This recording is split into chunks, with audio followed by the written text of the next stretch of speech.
Bonjour à tous, bienvenue sur Parlons Réel. J'espère que vous vous portez tous à merveille. Alors n'oubliez pas de vous abonner sur ma chaîne YouTube, de partager, de liker et de venir vous débattre. Ce serait vraiment un très grand plaisir pour moi.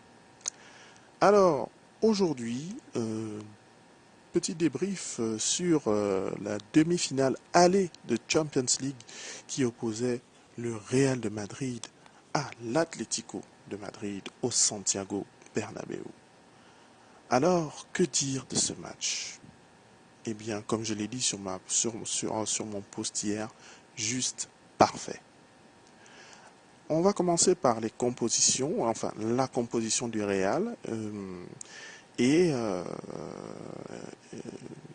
c'était globalement du classique, hormis en fait la présence de Isco derrière les deux attaquants. Pour le reste, Varane qui revenait en défense centrale, Navas dans les buts, Casemiro, Kroos, Modric en milieu et Karim Benzema et Cristiano Ronaldo en attaque avec Isco en soutien. Bien, la composition à vue d'œil comme ça me semblait intéressante, mais m'inquiétait un petit peu au vu de la difficulté qu'elle avait en fait, au vu de la performance que ça avait eu, qu'il y avait eu contre le Bayern de Munich, ça avait pas été très convaincant et on avait eu du mal.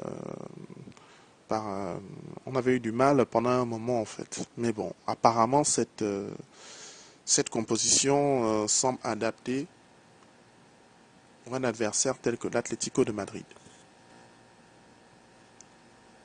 Donc, pour commencer, on va aller sur les points forts. Je commencerai donc en parlant des points forts par la défense. Oui, la défense du Real de Madrid. Euh, dans ce match de haut vol, très important, une demi-finale de Ligue des Champions, euh, on a réussi à faire un clean sheet. Ce devant une équipe qui certes ne marque pas tant que ça, mais qui sait se montrer opportuniste. Et il y a des attaquants aussi redoutables que Antoine Griezmann ou Kevin Gamero. Hein. Voilà, Griezmann, il est bourré de talent, de force. C'est un vrai travailleur, un rusher. Et Gamero, c'est un véritable opportuniste. Donc voilà quoi. Je trouvais que la défense a été solide, elle a été concentrée, elle a généralement ressorti les ballons proprement. Quand il y avait le danger, elle a bien ressorti pour pouvoir faire des relances, enfin, pour pouvoir lancer des contre-attaques et a même souvent dégagé. Lorsque c'était trop compliqué, mais ils ont dégagé le ballon loin et vraiment au moment où il le fallait. Et ça, c'est souvent le petit reproche que je fais à cette défense, que je trouve parfois trop sûre d'elle et et provoque des pertes inutiles et qui nous mettent souvent bêtement en danger. Là, on a vu des séquences, on a vu bon, quand ça devenait trop compliqué, quand Atlético pressait et vraiment à un moment donné, ils ont failli bien revenir dans le match. Euh, ils ont été bons, je trouve. Individuellement, je trouve que la défense a été bonne. Euh, quand on parle d'un Raphaël Varane que j'ai trouvé vraiment propre, concentré, et il était toujours sur les ballons, vous voyez, perdus. C'est qu'au moment de la récupération de nos ballons, quand l'Atlético réussit à faire une percée, il était toujours là pour couvrir les pertes des milieux et faire vraiment une relance bien propre et avec une aisance technique vraiment plus qu'agréable, quoi. En plus d'avoir failli marquer un but, ben, il a été vraiment très bon. Vraiment, Varane, chapeau, un bon retour. Il a été aussi bon lors de son match de retour il y a quelques jours. Là, vraiment, chapeau. Le capitaine Sergio Ramos, voilà, ça c'est le Sergio Ramos aussi qu'on aime voir. L'homme du combat, du sacrifice, dur sur l'homme, bien placé, il s'est toujours bien placé lors des offensives des Colchoneros. Euh, il a été impérial.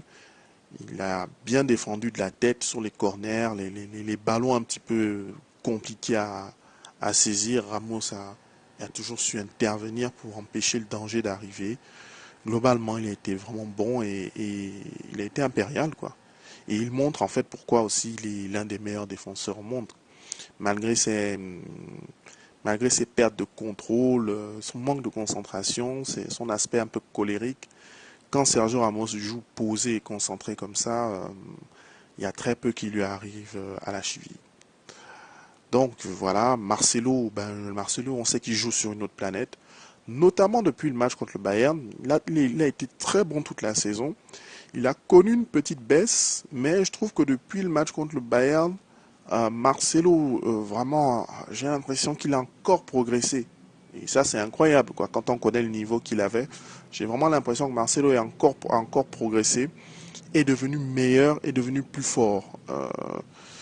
C'est incroyable, quoi. Il a donné vraiment une fois de plus le tournis à tous ses adversaires. Il a aussi assez bien défendu. Il est revenu, il s'est quand même débrouillé. C'est quelqu'un qui a quand même fait le boulot défensif, on va dire un bon 6 sur 10. Mais offensivement, c'est dingue, quoi. Il était vraiment partout, partout, partout. Daniel Carvajal a été très solide défensivement. Il a vraiment gêné le côté, parce que je trouve que c'était un petit peu le côté préférentiel de l'Atlético à un moment donné. Carrasco qui essayait avec Felipe Luis. Il a été vraiment solide. Il a su quand même globalement bien les gêner. Euh, il a aussi été excellent d'un point de vue offensif. On a vu des bonnes incursions, notamment sur l'occasion où il glisse ce ballon à Benzema, mais son ballon est dévié. Euh, voilà quoi, il a été bon. C'est vraiment dommage pour cette blessure. J'espère vraiment que ce n'est pas trop grave. Mais Nacho qui l'a remplacé a été bon. Il a été beaucoup plus sobre. On l'a pas trop vu monter, mais il a en fait su bien tenir la baraque. Il n'a pas fait en sorte qu'on sente l'absence de Carvaral. Et je trouve que c'est bien joué de la part de Zidane d'avoir mis Nacho. C'était vraiment la personne qu'il fallait mettre, notamment pour ce match. Mettre par exemple Danilo, non, je crois que ça aurait peut-être un peu handicapé l'équipe. Il est en forme en ce moment, Danilo, mais Nacho était vraiment plus l'homme qu'il fallait à ce moment-là même. Voilà, donc Navas aussi, Navas qui a sorti l'arrêt qui aurait pu tout changer, qui aurait vraiment pu donner une autre physionomie au match. Il a été bon, il a fait des bonnes sorties. Navas s'est montré vraiment décisif sur ces derniers matchs. Même le Classico, on le perd, mais il a été décisif. Voilà, contre le Bayern aussi, il s'est quand même débrouillé. Il a fait des bonnes sorties sur des ballons un petit peu compliqués à reprendre. Il est venu, il est intervenu sans faire de bourde et a su rassurer sa défense quand il fallait. Néanmoins, je note qu'il a quand même des relances extrêmement douteuses. Ça, vraiment, Keylor Navas, en termes de relance, 2 sur 10. Mais il a fait un bon match. Il a été bon. Ceci n'avait pas réussi à sortir cet arrêt sur Gamero. Dieu seul sait à quoi aurait ressemblé le match, quoi.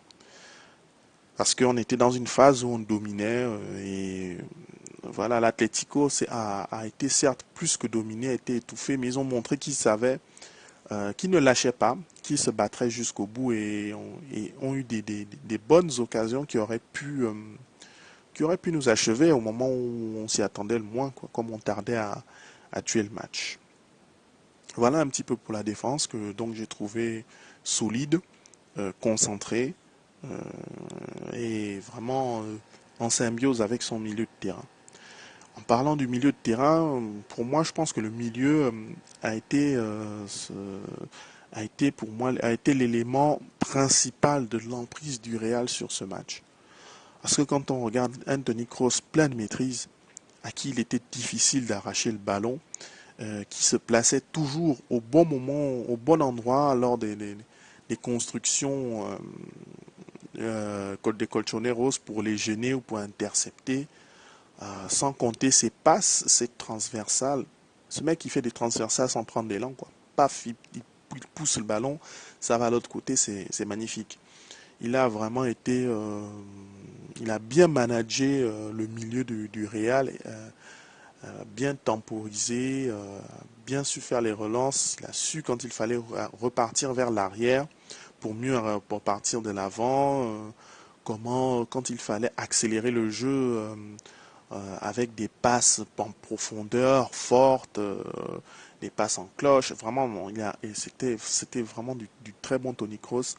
Ce joueur est d'une intelligence. On ne le voit pas forcément sur le terrain, mais il est d'une intelligence. Il sait doser les ballons au bon moment, donner les ballons qu'il faut quand il faut. Bref, c'était du lourd, c'était du très bon. On a aussi eu un Luka Modric qui vraiment hier était à son meilleur niveau. On a vu un peu en méforme ces dernières semaines, mais là, il était vraiment bien. Vraiment, il a eu un rôle de perforateur. Il prenait le ballon, il couvre, il dribble, il force les joueurs de l'Atlético à faire des fautes ou à quitter leur position pour créer des espaces. Aussi bien créateur. Enfin, on l'a vu, ça faisait un moment, faire ses extérieurs. La Modric Touch. C'était agréable. Il a vraiment eu aussi ce rôle-là à la Toni Kroos de créateur, de passeur, même si lui, il allait un petit peu plus dans les espaces. Et il était aussi au charbon défensivement pour aller gêner les milieux, quoi. Et Casemiro, qui était dans son rôle d'aspirateur, il a absorbé tous les ballons, il a gêné, il était partout. Là, vraiment, par exemple, contrairement au match contre Valence, où certes euh, il était au job, mais il était beaucoup plus maladroit, il créait des fautes beaucoup plus bêtes. Là, vraiment, dans les interceptions, on l'a vraiment vu se battre intelligemment, gêner, attraper les ballons. C'était bien, c'était du très bon Casemiro. Et ce milieu a complètement pris celui d'Atlético de Madrid à la gorge et a dénaturé en fait son jeu, la façon dont elle voulait procéder peut-être de manière beaucoup plus rapide ou beaucoup plus agressive. Ils n'ont jamais vraiment sorti la tête de l'eau à ce moment donné.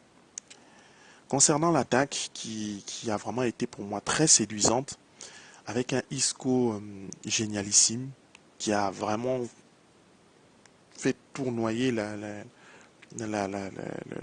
l'Atlético de Madrid, les défenseurs, même si je trouve qu'au début du match, il perdait, il perdait beaucoup de ballons. Euh, mais ensuite, il a vraiment distillé, gêné, créé ce côté électron libre en fait qu'il a, en plus d'être quelqu'un qui se bat défensivement, qui presse l'adversaire. C'est quand il n'a pas le ballon, il vient, il gêne, il empêche les bonnes relances, il essaie d'intercepter. Quand lui, il a le ballon, c'est difficile de le lui prendre et créer les espaces, il donne bien les ballons. C'était du très bon Isco et je trouve que Zidane l'a fait sortir au bon moment. Il semblait un petit peu fatigué, moins bien. Euh, Vraiment, c'était du très bon, c'était du très bon Isco. Euh, Karim Benzema a été pour moi terriblement généreux. Il a raté beaucoup d'occasions. Je dois admettre que ça m'a fait rager, ça m'a un petit peu énervé, mais il s'est tellement battu. Quand on voit comment même défensivement Benzema est allé arracher le ballon dans les pieds de l'adversaire à plusieurs reprises, à organiser le jeu, c'est qu'en fait on l'a mis en pointe, mais Benzema, il était presque comme aussi Isco, quoi. Il tournait partout, il était partout, il créait les jeux, il a donné des ballons, il s'est décalé, provoqué, fait des bons appels, il était vraiment en jambes. Et en plus d'être passeur décisif sur le deuxième but de Cristiano Ronaldo, moi je suis très satisfait du rendement de Karim Benzema. Il a été bon. Euh, c'est vrai qu'on dit oui, un attaquant ça doit marquer des buts, mais un attaquant ça doit savoir faire ça, quoi. Moi je préfère avoir par moment un joueur comme ça qui va créer des situations, qui va les générer, qu'un attaquant qui certes est capable de mettre 5 buts en 2 matchs, mais qui sur des matchs où il y en a besoin de mouvement, de création, restera figé ou sera inutile. Là, et, Benzema était vraiment en symbiose avec Isco et Cristiano Ronaldo, notamment. Et c'était incroyable de voir les échanges. Une, deux, il remet sur l'autre côté, il se replace. Dès que le défenseur tourne la tête, Benzema n'est plus là, il est de l'autre côté. Dès qu'ils veulent aller sur Benzema, c'est Isco qui rentre. C'était génial, ça bougeait, il y avait du mouvement. C'était bon. C'est juste qu'il a vraiment raté. Il méritait de marquer au moins un but hier. Il méritait vraiment de marquer un but. Euh, voilà quoi. C'est vraiment la seule chose pour moi euh, qui a manqué à Karim Benzema hier. Mettre un but. Cristiano Ronaldo, vraiment, lui, il a été royal. Il a été aussi bien collectif que décisif. Et il était très en jambes. On l'a vu vraiment notamment faire des petits dribbles là sur le côté, pousser le ballon, technique, voilà, il passe, il se met au service de l'autre et surtout il marque encore un triplé. C'est le premier joueur à avoir marqué deux triplés d'affilée en phase élimination directe. Il est désormais plus que jamais seul devant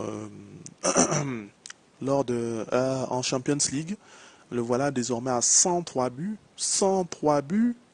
Euh, voilà quoi. J'aurais jamais imaginé voir ça il y a 10 ans. Un mec qui marque 103 buts en Ligue des Champions. Quand on sait que l'ancien meilleur buteur de l'histoire de la Champions League en avait 70 et quelques.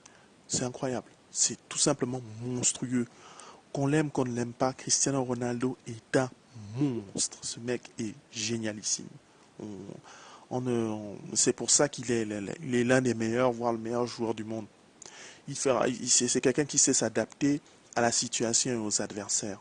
Et il le fait avec intelligence et précision. C'était clinique ce qu'il a fait hier, notamment sur le troisième but, où il reçoit le ballon. Il fait croire à Oblak qu'il va tirer croisé, mais en fait il le met tout droit et ça va vers les jambes. Et Oblak était déjà mort avant que Cristiano ne se retourne. Donc c'était juste génialissime quoi. Et voilà, on a en fait concrétisé une domination certaine comme il le fallait. Euh, voilà, c'est par contre Valence, on a eu chaud, on a failli être remonté contre le Barça, on a perdu contre Atlético en championnat, on a eu un nul, mais là, on a vraiment fait ce qu'il fallait. Ça a été un peu long, mais on a fait ce qu'il fallait. On méritait de mettre au moins 3 buts sur cette rencontre et ça a été fait. En plus de ça, pour le dernier point sur l'attaque que j'ai aimé, mais ça a été l'entrée de Asensio et de Lucas Vasquez. Voilà, ils ont eu des entrées fracassantes. Ces mômes n'ont peur de rien. Asensio est venu, waouh, ce qu'il a fait sur le côté où il a complètement vidé deux joueurs en même temps, il les a balayés. Et Lucas Vasquez, sur l'action du but, du troisième but, voilà, les jeunes suivent. Voilà. Leur entrée n'affaiblit pas l'effectif. Au contraire, je ne dirais pas qu'il améliore, mais il lui donne une facette, une autre facette, une facette différente qui met à mal, qui met tout aussi bien à mal l'adversaire que s'il y avait un Gareth Bale ou un Benzema. Voilà. C'est une très grande satisfaction ce match pour moi. Les points faibles pour moi, bon, il n'y a pas grand-chose. Honnêtement, hier, il n'y a pas grand-chose. Moi, il y a juste peut-être, si ce n'est par exemple les occasions manquées de Karim Benzema. Si on avait fait un nul ou gagné 2-1, pour moi, ça aurait été l'une des sources principales d'insatisfaction. Mais là, voilà, on a mis 3 buts. Il y a eu certaines pertes de balles inutiles, mais sinon l'équipe a été bonne. J'aurais peut-être voulu voir aussi Morata qui mérite aussi de jouer des matchs de cette envergure. C'est un peu ça. Mais j'ai pas tellement de choses à rajouter. L'équipe a fait le taf comme il fallait. En conclusion, donc, je dirais que on a eu une équipe collective, solidaire, disciplinée et surtout efficace. Voilà. Zinedine Zidane a fait un très très très gros travail de coaching. Il a vraiment surclassé une fois de plus Diego Simeone d'un point de vue tactique. On aurait pu gagner 5-0, ça n'aurait pas été volé. Euh, ça a été une bonne gestion en plus dans les remplacements. Les remplacements étaient excellents. Euh, Zidane dans son 11 a mis les hommes qu'il fallait, les hommes en forme qu'il fallait, les meilleurs joueurs du moment du Real. Et il a fait rentrer les joueurs qu'il fallait au bon moment. Donc il n'y a vraiment pas grand-chose à dire. Le Real a été vraiment plus qu'à la hauteur de l'événement.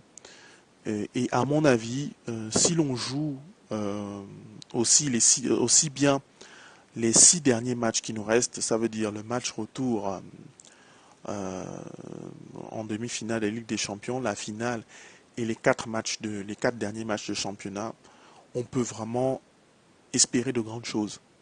Voilà, je dirais les choses ainsi. On peut vraiment espérer de grandes choses si les 6 matchs qui nous restent, on joue de cette façon. Voilà, je pense que quand le Real joue comme ça, il peut battre n'importe quelle équipe. N'importe quelle équipe.